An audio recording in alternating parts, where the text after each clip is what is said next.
নমস্কাৰ সকলোকে জ্ঞান একাডেমি চেনেলটোলৈ পুনৰ স্বাগতম কৰিছোঁ। আশা কৰোঁ সকলোৱে ভালে আছে। বন্ধুসকল 2025 LPUP টিচাৰ ভেকেঞ্চিৰ বহুত এটা বিশাল আপডেট আপোনালোকে গম পাই চাগে। 10 অক্টোবৰ এই দিনটো বহুত এটা ডাঙৰ দিন হ'ব গৈ আছে বন্ধুসকল 2025ৰ কাৰণে। এই দিনাখন আপোনালোকৰ গভৰ্ণমেণ্ট নিযুক্তিকেইটা দিয়া হ'ব।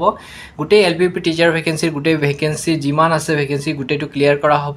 এতিয়া ডকুমেণ্ট ভেৰিফিকেশ্যন চলি আছে গম পাই চাগে। এতিয়া কিছুমান কেণ্ডিডেটে মোক সুধিছে দাদা আমাৰ ডকুমেণ্ট ভেৰিফিকেশ্যনত নামটো অহা নাই, ৰিজনটো কি? আৰু ডকুমেণ্ট ভেৰিফিকেশ্যনত নেম নোহোৱা কেণ্ডিডেটসকলে কি কৰিব সেই সম্পৰ্কে জনাই দিব বিচাৰিছোঁ। আপোনালোকৰ যদি এতিয়ালৈকে ডকুমেণ্ট ভেৰিফিকেশ্যনত নাম অহা নাই টেনশ্যন নল'ব বন্ধুসকল। ফাৰ্ষ্ট পৰ্যায়ৰ ভেৰিফিকেশ্যন চলি আছে। ইয়াত আপোনাৰ ছেকেণ্ড লিষ্টটো প্ৰকাশ পাব আৰু ছেকেণ্ড লিষ্টত আপোনালোকৰ নামটো 100% চিঅ'ৰিটি দি ক'ব পাৰোঁ আহি যাব। ফাৰ্ষ্ট পৰ্যায়ৰ যোনটো ভেৰিফিকেশ্যন চলি আছে সেইটো আপোনালোকৰ যোনটো ডিষ্ট্ৰিক্টৰ মানে প্ৰিফাৰেঞ্চটো ভালকৈ দিয়া হৈছিলে কেণ্ডিডেটসকলৰ সেই প্ৰিফাৰেঞ্চৰ ওপৰত ডিপেণ্ড কৰি তেওঁলোকৰ মেচিং হৈছে আৰু মেচিং হোৱাৰ হেতুকে তেওঁলোকৰ ফাৰ্ষ্ট ভেৰিফিকেশ্যনৰ কাৰণে মতা হৈছে। গতিকে ছেকেণ্ড যোনটো ভেৰিফিকেশ্যন হ'ব আৰু ছেকেণ্ড ভেৰিফিকেশ্যনৰ কাৰণে নেম অতি শীঘ্ৰে প্ৰকাশ পাব।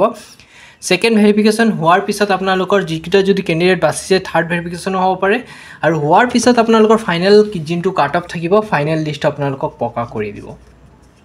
এতিয়া কথাটো হ'ল যে ডকুমেণ্ট ভেৰিফিকেশ্যনত কিছুমান কেণ্ডিডেটৰ ৰিজেকশ্যন হ'ব লগা হৈছে। ৰিজনটো কি? এতিয়া চাওক কিছুমান কেণ্ডিডেট আছে যাৰ DLED কমপ্লিট হোৱা নাই, DLED কমপ্লিট নাই আৰু তেওঁলোকে কি কৰিছে মানে আপোনালোকৰ এপ্লাই কৰি থৈ দিছে। টেট পাছ কৰিছে ডাইৰেক্ট এপ্লাই কৰিছে, সেইটো 100% ইনভেলিড হ'ব। আৰু কিছুমান BEd কেণ্ডিডেটো ঠিক তেনেকুৱা। আমাৰ গাঁৱৰে এজন কেণ্ডিডেটৰ এনেকুৱা অৱস্থা হৈছে। গতিকে বন্ধুসকল আপোনালোকে এইকেইটা ভালকৈ চাই চিন্তি ল'ব, ঠিক আছে না? আৰু নেক্সট ডকুমেণ্ট বহুতে সুধি আছিলে দাদা PRCটো লাগে নেকি? এতিয়া চাওক যদি আপোনাৰ সময় আছে ভেৰিফিকেশ্যনৰ কাৰণে যদি ডেটটো অলপ বেছিকৈ আছে আপোনাৰ ওচৰত PRCটো উলিয়াই ল'ব পাৰে মোৰ মতে। কিন্তু যদি আপোনাৰ ওচৰত আছে পৰহি আৰু 3 দিনৰ ভিতৰত কেনেকৈ PRC ওলাব? এইটোতো পচিবল নহয়। গতিকে আপোনালোকে কি কৰিব নিজৰ আপোনাৰ আধাৰ কাৰ্ড আৰু ভোটাৰ আইডিটো লৈ ল'ব। আপোনাৰ মানে অসমৰ কেণ্ডিডেট হিচাপে পৰিচয় পত্ৰ এটা লাগিব আৰু এই পৰিচয় পত্ৰ ক'ৰ পৰা পাব আপোনালোকে? পৰিচয় পত্ৰ পাবৰ কাৰণে আপোনালোকে চাব লাগিব যে আপোনালোকৰ ভোটাৰ আইডি আৰু আধাৰ কাৰ্ডৰ ওপৰত ডিপেণ্ড কৰি আপোনালোকে চাব লাগিব, ঠিক আছে বন্ধুসকল।